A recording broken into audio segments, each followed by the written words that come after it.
शिक्षक भरतीच्या संदर्भामध्ये अध्यक्ष महोदय, आपल्याला माहिती आहे की शिक्षक अभियोग्यता आणि बुद्धिमत्ता चाचणी या माध्यमातून टेटच्या माध्यमातून त्या ठिकाणी परीक्षा कंडक्ट केली जाते आणि पवित्र पोर्टलच्या माध्यमातून अतिशय पारदर्शक पद्धतीने ही भरती करण्याचा त्या ठिकाणी शासनाचं प्रयोजन निश्चित करण्यात आलेले आहे। अध्यक्ष महोदय, आताच्या घडीला 2017 मध्ये 9214 शिक्षकांचं त्या ठिकाणी प्लॅटफॉर्म उपलब्ध करून देण्यात आला।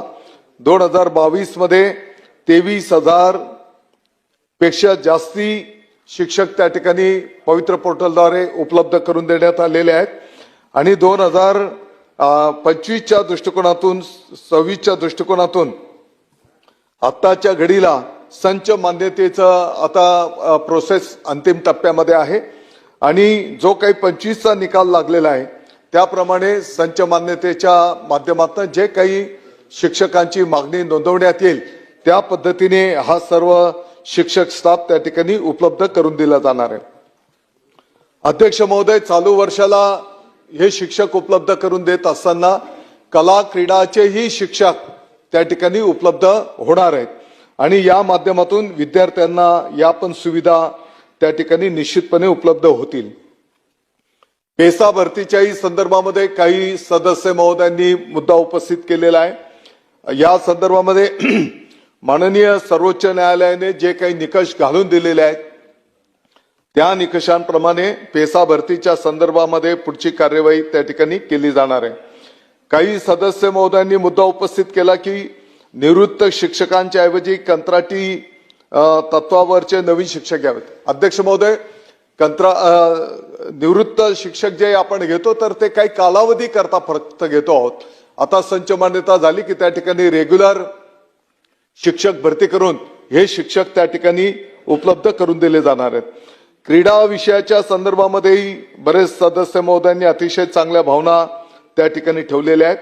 अध्यक्ष महोदय, जिल्हा पातळीवर एक क्रीडा प्रबोधिनी स्पेशलिस्ट शाळा निर्माण करता येईल का याचा विभाग त्या ठिकाणी विचार करतो आहे आणि जसं मी सांगितलं की कला आणि क्रीडाचे शिक्षक भरती पण आपण त्या ठिकाणी करतो की जेणेकरून विद्यार्थ्यांना या संदर्भातलं ज्ञान त्या ठिकाणी उपलब्ध होऊ शकणार आहे। अध्यक्ष महोदय, माझी सभागृहाला या निमित्ताने विनंती असणार आहे की ज्या पद्धतीने आपण शासकीय स्थानिक स्वराज्य संस्थांच्या शाळांच्या संदर्भातली काळजी घेतो निश्चितपणे ती स्वागतार्ह आहे, परंतु मला हे पण निदर्शनास आणून द्यायचं आहे की 64,477 आपल्या शासकीय स्थानिक स्वराज्य संस्थांच्या शाळा आहेत आणि त्या ठिकाणी 48,85,000 विद्यार्थी त्या ठिकाणी शिक्षण घेताना आपण पाहतो आहोत।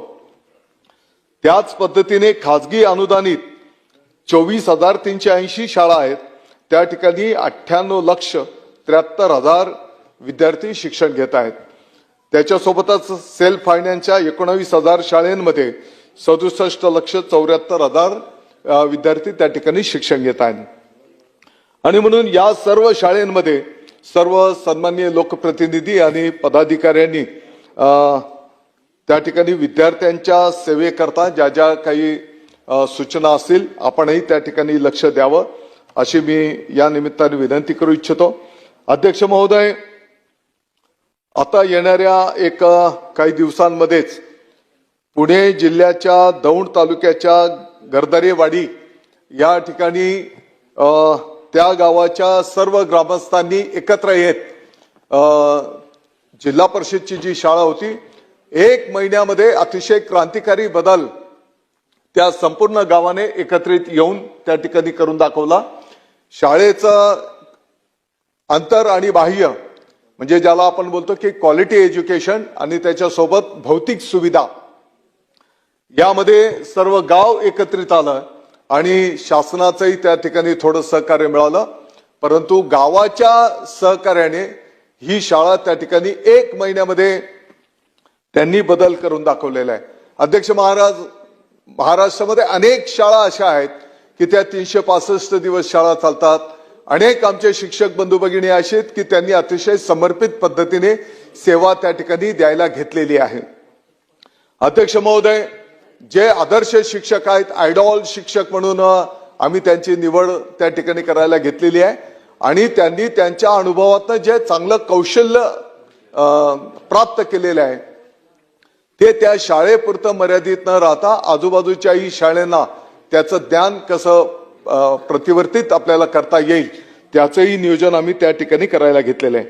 अध्यक्ष महोदय, गरदेरवाडीचा जो काही कार्यक्रम संपन्न होणार आहे ते पाहून आजूबाजूच्याही 100 गावांनी निर्णय त्या पद्धतीने केला आणि 100 गावांनी लोकसहभागातून आपल्या आपल्या गावाची शाळा त्या ठिकाणी चांगल्या स्थितीमध्ये आणण्याचा निर्णय त्या ठिकाणी केलेला आहे. शिक्षक बांधवांनी त्यामध्ये मोठा पुढाकार घेतलेला आहे.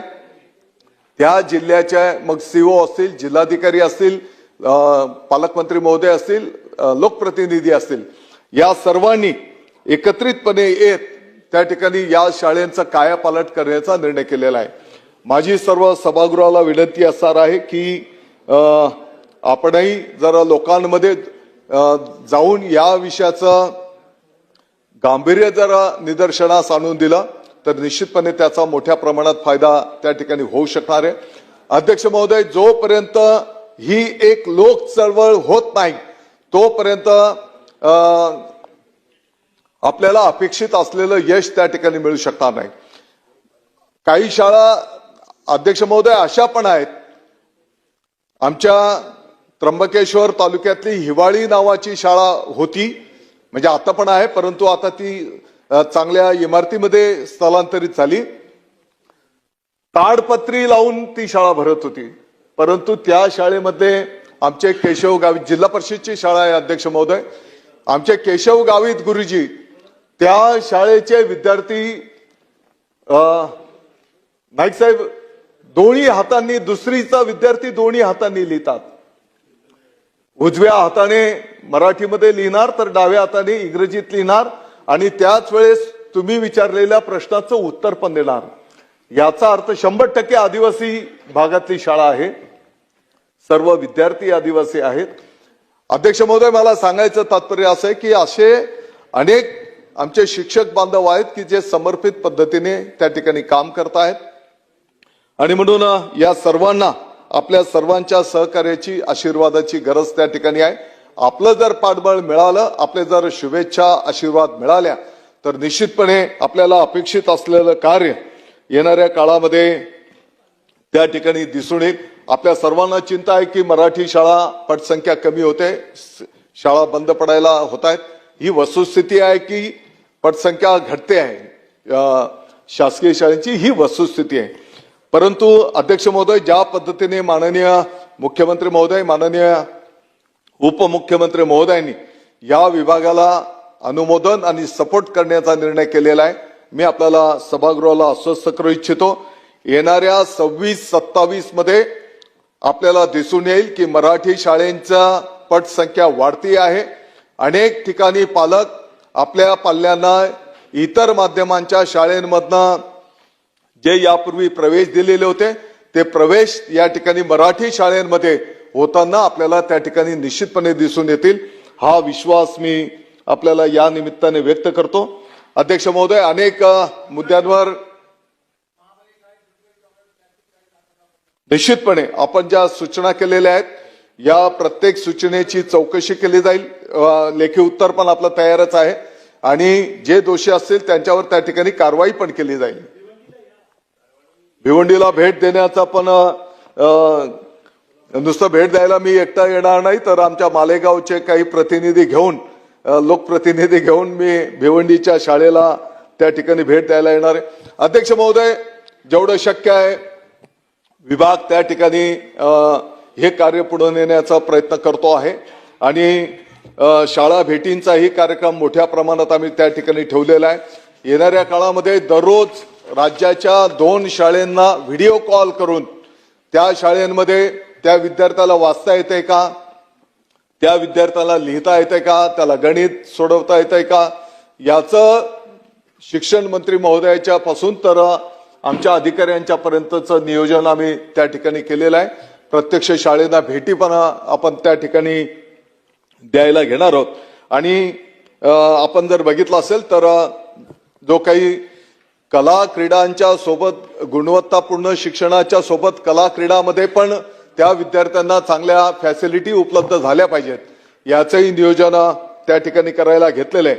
अध्यक्ष महोदय, मला आपल्या सगळ्यांना सांगायला आनंद होतो, 26 जानेवारी आपण भारताचा प्रजासत्ताक दिन अतिशय उत्साहपूर्ण संपूर्ण जगाच्या पाठीवर साजरा करीत असताना महाराष्ट्राच्या सर्व विभागांच्या शाळेंच्या संयुक्त विद्यमाने 2 कोटीपेक्षा जास्त विद्यार्थ्यांनी त्या ठिकाणी देशभक्तीपर गाण्यांवर कवायत हे सादर करून एक विश्व विक्रम त्या ठिकाणी संपादित केलेला आहे आणि त्याचा वर्ल्ड बुक ऑफ रेकॉर्ड्स मध्ये त्याची नोंद पण त्या ठिकाणी करण्यात आलेली आहे.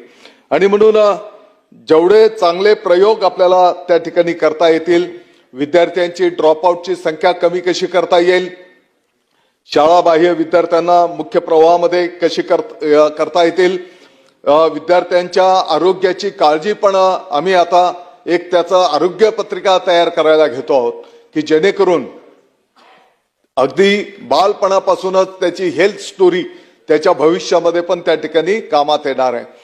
शिक्षकांचे अशैक्षणिक कामं पण कशी कमी करता येतील त्याचंही नियोजन त्या ठिकाणी करायला घेतलेलं आहे.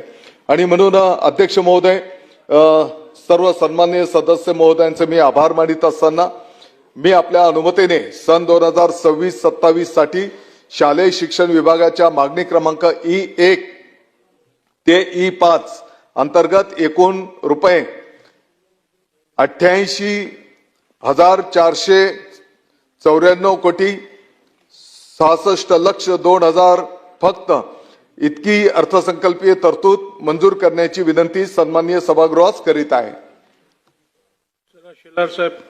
अध्यक्ष महोदय, त्याच्यासोबतच क्रीडा विभागाच्या मागण्यांवर सन्माननीय सदस्य श्री बापूसाहेब पठारे, मोहनजी मते, राहुलजी पाटील, नितीनजी राऊत, सुलभाताई खोडके, अमोलजी खताळ, नारायणजी कुचे, हेमंतजी ओगले, प्रवीणजी तटके या सर्व सन्माननीय सदस्य महोदयांनी त्या ठिकाणी सहभाग घेतलेला आहे आणि क्रीडा क्षेत्राच्या संबंधित अनेक चांगल्या सूचना त्या ठिकाणी दिलेल्या आहेत.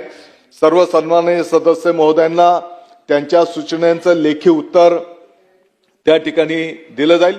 अध्यक्ष महोदय, मी आपल्या अनुमतीने सन 2026-27 साठी क्रीडा विभागाच्या मागणी क्रमांक E3 व E4 अंतर्गत एकूण रुपये 745 कोटी 72,000 फक्त इतकी अर्थसंकल्पीय तरतूद मंजूर करण्याची विनंती सन्माननीय सभागृहास करीत आहे.